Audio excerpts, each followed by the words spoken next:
The Rover of the Plain, from the Orange Fairy Book.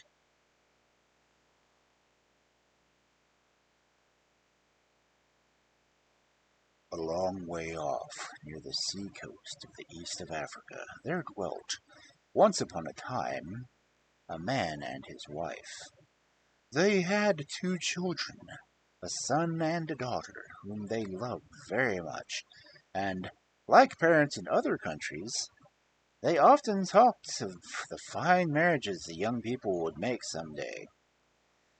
Out there, both boys and girls marry early, and very soon, it seemed to the mother, a message was sent by a rich man on the other side of the great hills, offering a fat herd of oxen in exchange for the girl. Everyone in the house and in the village rejoiced, and the maiden was dispatched to her new home. When all was quiet again, the father said to his son, "Now that we own such a splendid troop of oxen, you had better hasten and get yourself a wife, lest some illness should overtake them. Already we have seen in the villages round about one or two damsels whose parents would gladly part with them for less than half of this herd. Therefore tell us which you like best, and we will buy her for you."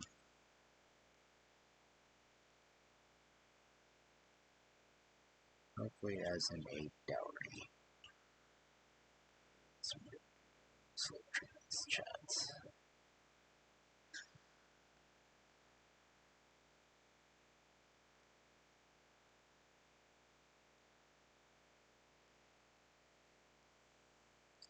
But the son answered, "Not so. The maidens I have seen do not please me. If indeed I must marry, let me travel and find a wife for myself."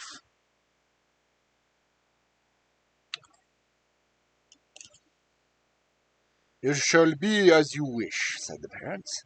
"But if by and by trouble should come of it, it will be your fault, not ours."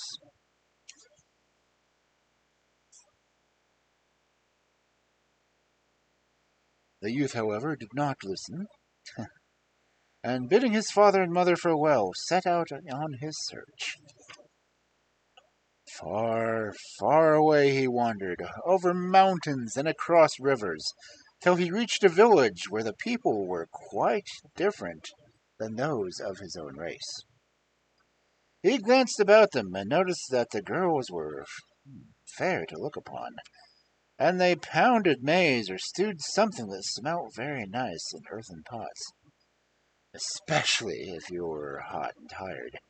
And when one of the maidens turned around and offered the stranger some dinner, he made up his mind that he would wed her and nobody else. So he sent a message to her parents asking their leave to take her for his wife, and they came next day to bring their answer. "We will give you our daughter," they said, "if you can pay a good price for her. Never was there so hard-working a girl, and how shall we do without her, we cannot tell. No, still, no doubt your father and mother will come themselves and bring the price." "No, I have the price with me," replied the young man, laying down a handful of gold pieces. "Here it is. Take it." The old couple's eyes glittered greedily, but custom forbade them to touch the price before all was arranged. "At least," they said after a moment's pause, "we may expect them to fetch your wife to her new home." "No, they are not used to traveling," answered the bridegroom. "Let the ceremony be performed without delay, and we will set forth at once. It is a long journey." Then the parents called the girl, who was lying in the sun outside the hut, and, in the presence of all the village, a goat was killed, a sacred dance took place, and a blessing was said over the heads of the young people. After that, the bride was led aside by her father, whose duty it was to bestow her upon some parting advice as to her conduct in the married life. Be good to your husband's parents, he added, and always do the will of your husband.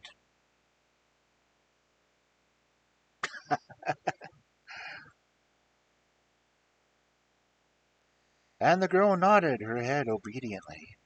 Next it was the mother's turn. As was the custom of the tribe, she spoke to her daughter. You will choose which of your sisters shall go with you to cut your wood and carry your water.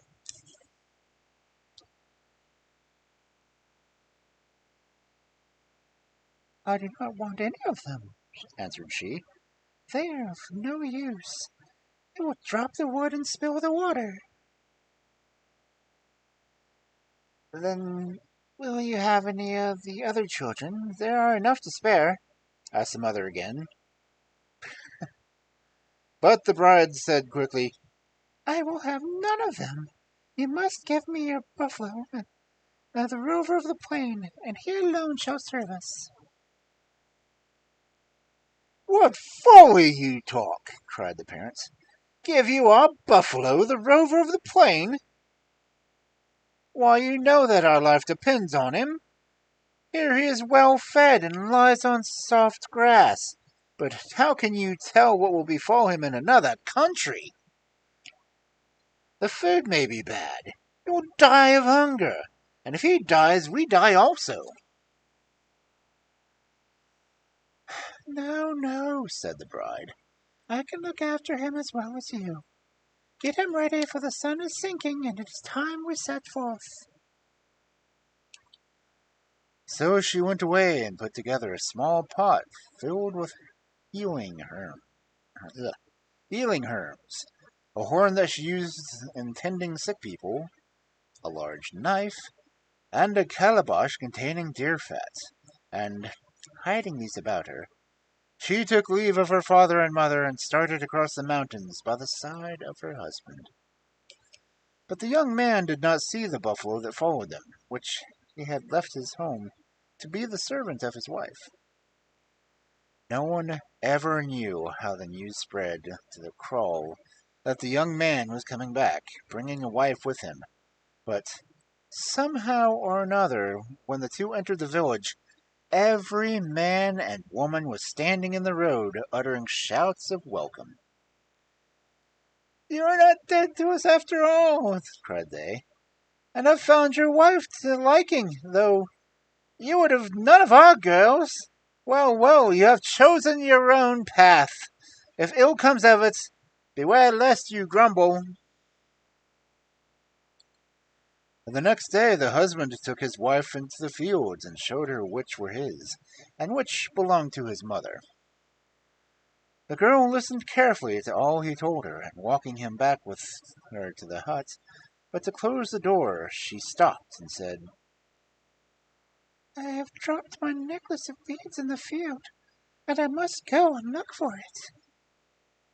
But in truth she had done nothing of the sort, and it was only an excuse to go and seek the buffalo. The beast was crouching under a tree when she came up, and snorted with pleasure at the sight of her.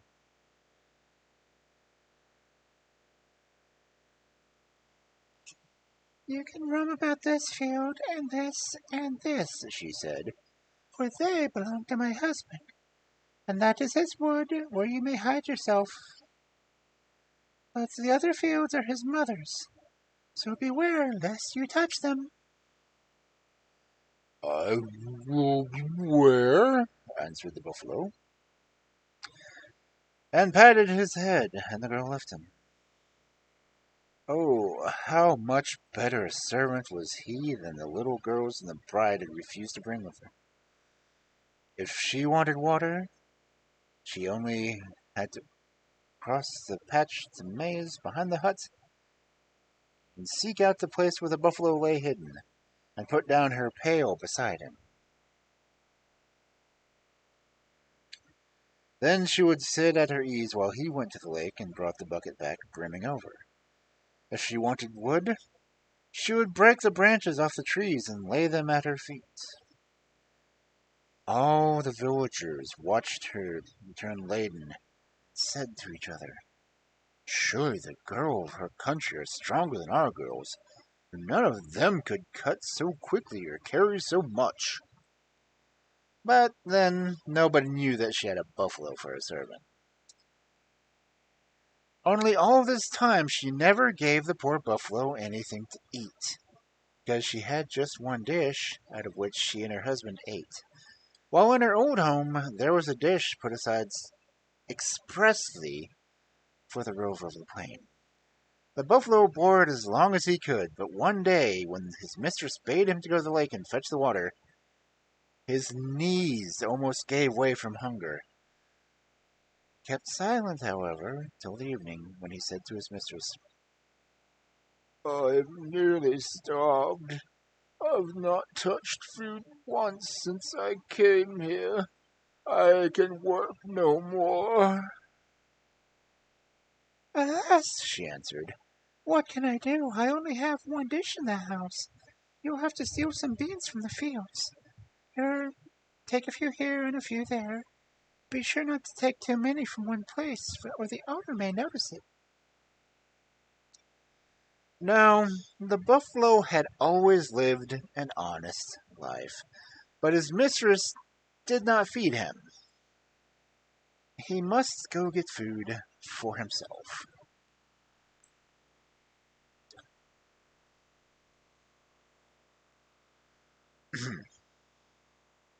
So that night, when the village was all asleep, he came out of the wood and ate a few beans here and a few there, as his mistress had bidden him to. And when at last his hunger was satisfied, he crept back into his lair. But a buffalo is not a fairy. And the next morning, when the women arrived to work in the fields, they stood still with astonishment and said to each other, "Just look at this! The savage beast has been destroying our crops, and we can see traces of his feet." and they hurried to their homes to tell their tale. In the evening, the girl crept out to the buffalo's hiding place and said to him, "They perceived what happened, of course, so tonight you had better keep your supper further off." and the buffalo nodded his head and followed her counsel. But in the next morning, when these women who also went to work, the traces of hooves were plainly to be seen. They hastened to tell their husbands and begged them to bring their guns and to watch for the robber. It happened that the stranger girl's husband was the best marksman in all the village, and he hid himself behind the trunk of a tree and waited. The buffalo, thinking that they would probably make a search for him in the fields he had laid waste the evening before, returned to the bean patch belonging to his mistress. The young man saw him coming with amazement. "Why, it's a buffalo!" he cried. "I've never beheld one in this country before." And raising his gun, he aimed just behind the ear.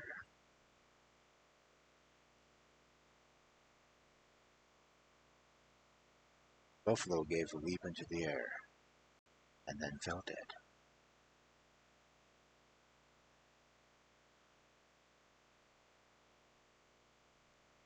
"That was a good shot," said the young man, and he ran to the village to tell them that the thief was punished. When he entered his hut, he found his wife, who had somehow heard the news, twisting herself to and fro and shedding tears. "Are you ill?" he asked, and she answered, "Yes, I have pains all over my body." but she was not ill at all, only very unhappy at the death of the buffalo which had served her so well. Her husband felt anxious and sent for the medicine man, though she pretended to listen to him. She threw off his medicine out the door, and directly he had gone away.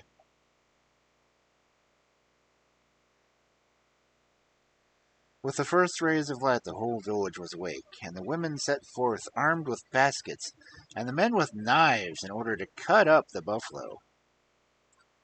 It is tasty meat. Only the girl remained in her hut, and after a while she too went to join them, groaning and weeping as she walked along. "What are you doing here?" asked the husband when he saw her. "If you are ill, you had better stay home." "Oh, I could not stay alone in the village," said she, and her mother-in-law left her work to come and scold her, and to tell her that she would kill herself if such a foolish things. But the girl would not listen, and sat down and looked on. When they had divided the buffalo's flesh, and each woman had the family portion in her basket, the stranger wife got up and said, "Let me have the head." "You could never carry anything so heavy," answered the men, "and you are ill besides." "You do not know how strong I am," answered she, and at last they gave it to her. She did not walk to the village with the others, but lingered behind, and instead of entering her hut, she slipped into the little shed where the pots for cooking and storing maize were kept. Then she laid down the buffalo's head and sat beside it. Her husband came to seek her, and begged her to leave the shed and go to bed.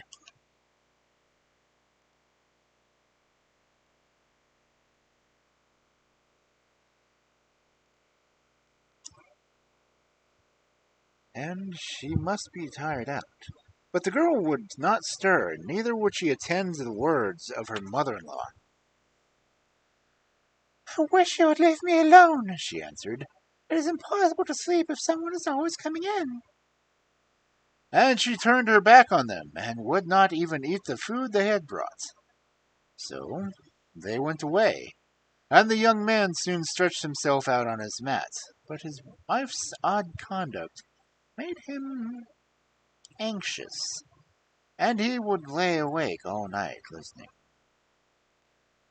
When all was still, the girl made a fire and boiled some water in a pot. As soon as it was quite hot, she took out the medicine that she had brought from home, and then, taking the buffalo's head, she made incisions with her little knife behind the ear, and close to the temple where the shot had struck him. Next she applied the horn to the spot, and blew with all her force till at length the blood began to move. After that she spread some of the deer fat out of the calabash all over the wound, which she held into the steam of the hot water. At last of all she sang out in a low voice a dirge over Rover of the plain. As she chanted the final words, the head moved,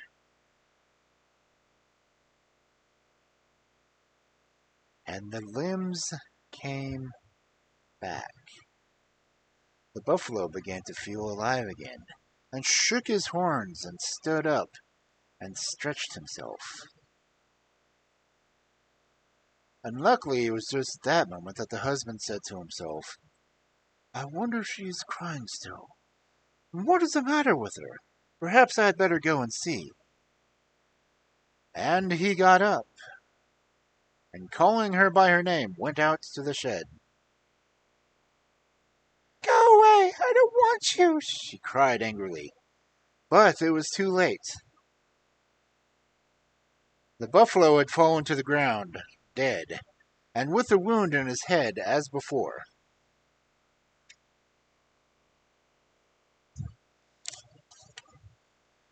The young man, who, unlike most of his tribe, was afraid of his wife, returned to his bed without having seen anything, but wondering very much what she could be doing all this time. After waiting a few minutes, she began her task over again, and at the end the buffalo stood on his feet as before. But just as the girl was rejoicing that her work was completed, in came the husband once more to see what his wife was doing, and this time he sat himself down in the hut, and said that he wished to watch whatever she was doing. Then the girl took up the pitcher and all her other things and left the shed, trying for a third time to bring the buffalo back to life. She was too late. The dawn was already breaking, and the head fell to the ground, dead and corrupt as it was before. The girl entered the hut where her husband and his mother were getting ready to go out. I want to go down to the lake and bathe, she said. But you could never walk so far, answered they. You are so tired, as if it's that you can hardly stand. However, in spite of their warnings, the girl left the hut in the direction of the lake. Very soon she came back weeping and sobbed out. I met someone in the village who lives in my country. He told me that my mother is very ill, very, very ill. And if I do not go to her at once, she will be sent forth in the direction of the mountains.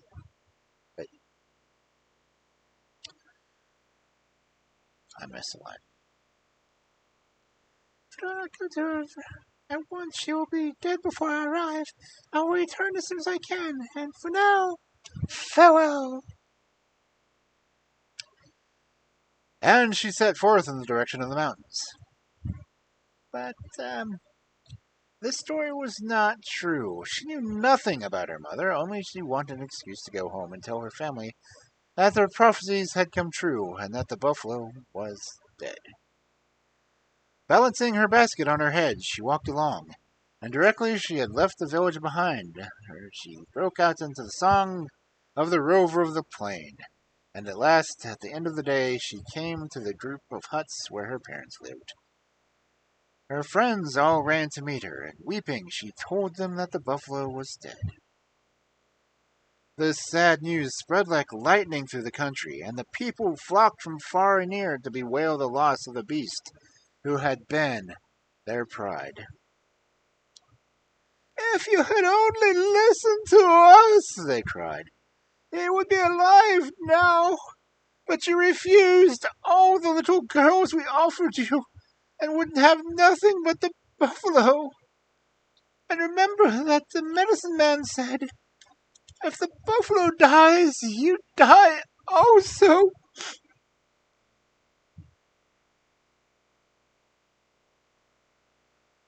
So they bewailed their fate, one to the other, and for a while they did not perceive that the girl's husband was sitting in their midst, leaning his gun against the tree. Then one man, turning, beheld him, and bowed mockingly. Hail, murderer! Hail! You have slain us all!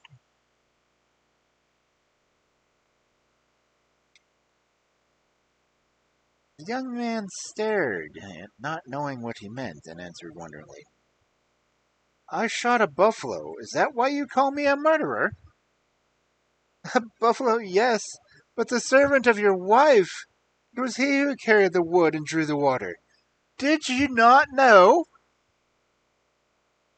No, I did not know it, replied the husband in surprise. Why did no one tell me? Of course I should not have shot him. Well, he is dead, answered they, and we must die too. At this, the girl took a cup in which some poisonous herbs had been crushed, and holding it in her hand, she wailed, Oh, my father, Rover of the Plain! And then, drinking a deep draught of it, fell back dead. One by one, her parents and her sisters drank also and died, singing a dirge in the memory of the buffalo. The girl's husband looked on in horror, and returned sadly home across the mountain, and entering his hut, threw himself on the ground. At first he was too tired to speak, but at length he raised his head and told all the story to his father and mother, who sat watching him. When he had finished, they shook their heads and said, Now you see that we spoke no idle words when we told you that the ill would come of your marriage. We offered you a good and hard-working wife, and you would have none of her. And it is not only your wife you have lost, but your fortune also. For who will give you back your money if they are all dead? Oh, it is true, oh my father, answered the young man. But in his heart he thought more of the loss of his wife than of the money he would have given for her.